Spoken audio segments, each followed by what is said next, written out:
Kimya abiturientlər üçün tapşırıqlar toplusu Güvən Nəşrləri 2024 kitabı. Mövzu kütlə payı, kütlə nisbəti. Səhifə 84. Suallara baxaq.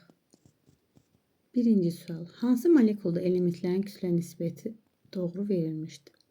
Hansı molekulda elementlərin kütlə nisbəti doğru verilmişdir? Gəlin baxaq buradakı birləşmələrə, molekullara.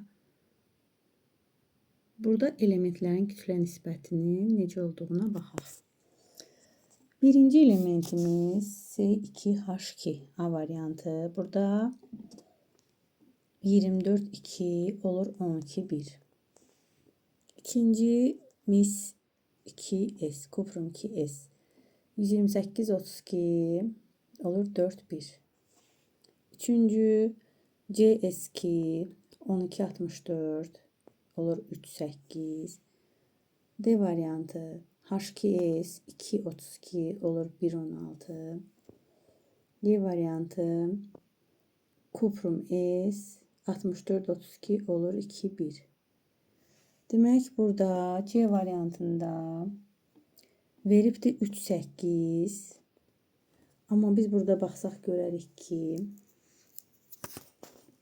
karbon atom çəkisi 12, kükürdün atom çəkisi 32, 2-yə vurduq 64 elədi. Və bunlar ixtisar gedəndə 4-ə, burada qalır 3. Burada neçə qalır? 16. Burada isə 3-8 verilibdir. Amma bu birisi variantlarda hər biri düzdür. Və cavabımız C variantı. Yəni biz kütlə nisbətini necə hesablayırıq? Molekulun atomunun çəkisini, hər bir atomun çəkisini onun indeksinə vururuq və sonra ən kiçik ədədə qədər ixtisar aparırıq və bu ən kiçik qalan ədəd onun kütlə nisbəti olur. Beləliklə biz cavabı tapdıq. İkinci sualımız deyir ki,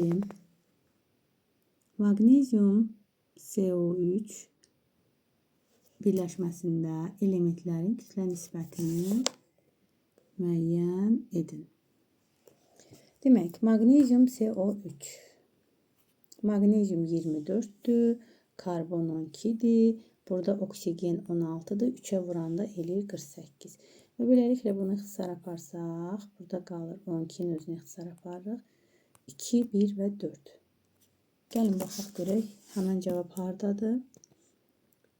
C variantı. 2, 1 və 4. Növbəti sualımıza baxaq. Xrom O3-də uyğun olaraq elementlərin kütlə nisbətini müəyyən edin. Yenə də burada birləşməni yazırıq. Xrom və oksigen. Xromun atom çəkisi 53-dür. Oksigen 3 dənə olduğuna görə 48. Bunu da ixtisar aparırıq. Burada nə qalır? 4-ə ixtisar aparanda 13 və 12. Kütlə nisbəti olur 13-12. Variant da olur B variantı. Növbəti sualda birləşməni veribdir. Cədvəldə isə onun tərkibində olan elementlərin kütlə nisbətini mis və X4-1 nisbətində verib. X-in nisbət atom kütləsini deyir müəyyən edin. Birləşmə belədir. Kuprum 2X. Gəlin baxaq. Demək, kuprum 2X birləşməsində kütlə nisbətləri 4-ün 1-ədir. Burada 2 dənə mis var da, düzdürmü? Bir dənə misin kütləsi olur 64. 2 dənə misinki olur 128. Və burada kütlə nisbəti 4-ün 1-ə olanda 128-i 4-ə böləndə burada gəlir olur 32. Düzdürmü? 128, 32. İxtisar olanda burada gəlir olur 4-ün 1-ə nisbət. Və beləliklə də bu birləşmənin atom çəkisi neçə olacaqdır? 32 olacaqdır. Variantımız da olur C variantı. 5-ci sualda deyir ki, kuprum SO4 birləşməsində elementlərin kütlə nisbətini müəyyən edin. Eyni şəkildə baxırıq. Kuprum SO4. Demək, 64 misin atom çəkisi, kükürdün atom çəkisi 32, oksigen 16-dır, 4 dənə olduğuna görə 64-dür. Baxın burada 2, 1, 2. İxtisar gedir 32-yə. 2, 1, 2. Və beləliklə də burada birləşmələrin nisbəti 2, 1, 2 olur. C variantında da bu göstərilir. Növbəti sualımıza baxaq. Demək, C2H6 tərkibindəki karbonun kütlə payı X. X-idir, müəyyən edin. Demək, 12, 2 dənə, 24. Üstünə gəlirik, 6 eləyir 30.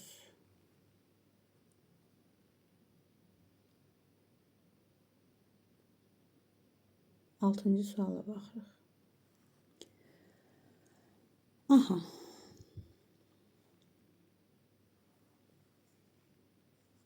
Burada tərkibində karbonun kütlə payını soruşur ki, nə qədərdir?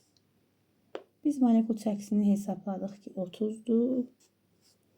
Və sonra isə 30'umuz molekulun hamısıdır. 100% isə də burada karbonumuz 24'ümüz x faizdir.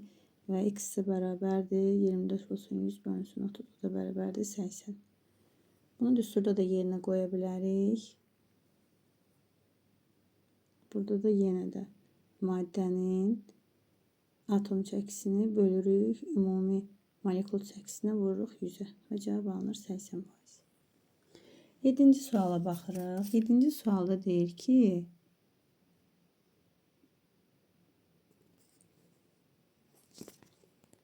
baxaq.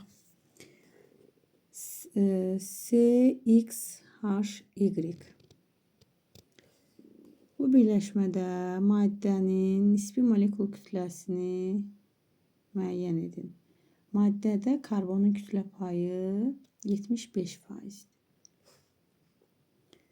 Maddənin ümumi molekul çəkisini soruşur. Demək, burada karbon kütlə payını bizə verib 75%. Biz düsturumuz var. O düsturda bunu yerinə qoyacaq. 100%-ə nəzərən 25%-də hidrogen olacaqdır. Düzdürmü? Aha, yazırıq. 75 bölünsün karbon atom çəkisi 12. Nisbət 25 bölünsün hidrogen atom çəkisi 1. Və nə baş verir? Bunlar ixtisar gedir. Bunu hesablayanda cavab qalır 4'ün 1'ə nisbəti. Deməli, burada bir dənə karbon var, 4 dənə hidrogen var. Və CH4'ün molekul çəkisi olacaq 16. 8-ci suala baxaq. 8-ci sualda deyir ki, dəmir və oksigendən əmələ gəlmiş maddə elementlərin kütlə nisbəti 7:3'dür. Maddənin molar kütləsini müəyyən edin. Yəni, bu maddədə dəmirlə oksigen kütlə nisbəti 7 və 3'dür. Molekul çəkisi nə qədər olar? Gəlin baxaq. Bilmirik də bu feriumda, oksigində nə qədərdir? X və Y kimi götürürük.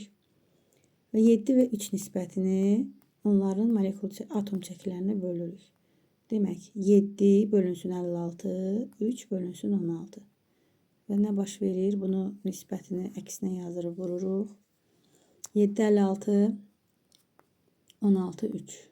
16, 56 ilə 7 gedir ixtisar. Burada qalır 1, 4. Burada 16 ilə də 4 gedir. Və beləliklə, burada nə qaldı? 8, 16 ilə ixtisar gedir. Burada qalır 4, burada qalır 2. Və qalır burada 2 ferium və 3 oksigen. Deməli, burada indekslər neçə olacaqdır? Ferium 2, O3. Molekul çəkisini də hesablasaq, 56'ını vururuq 2'yə, üstünə gəlik 16 vuraq 3. Cavabımız da alındı 160. Əvvəlcə elementlərin indekslərini tapdıq. Hansından neçə atomdur? 2 atom, 3 atom. Və bundan sonra isə yerinə qoyuruq, molekulun çəkisini hesablayırıq. 160 cavabı tapıldı. 8-ci sualımız 160 Y variantı. Növbəti sualımız, bu səhifədə sonuncu sualımız. X, Y, Z. Oksiddə oksigenin kütlə payı. Artan sırayla düzün. Buradakı oksidlərdə NO2'dir, NO''dur, N2O''dur. Biz buna baxanda görərik ki, baxın, N2O''da, NO''da və NO2'də oksigenin kütlə payı necə dəyişir? N2O''da 28-32. Burada olur 14 16, burada isə olur 14 32. Yəni bax buradan bura nisbətən oksigenin kütlə payı artır. Hesablasaq da yenə də bunu biz görmüş olarıq, amma elə baxanda da bilinir ki, N2O, NO və NO2 istiqamətində oksigenin kütlə payı artır. Beləliklə səhifə 84-də olan sualları işlədik.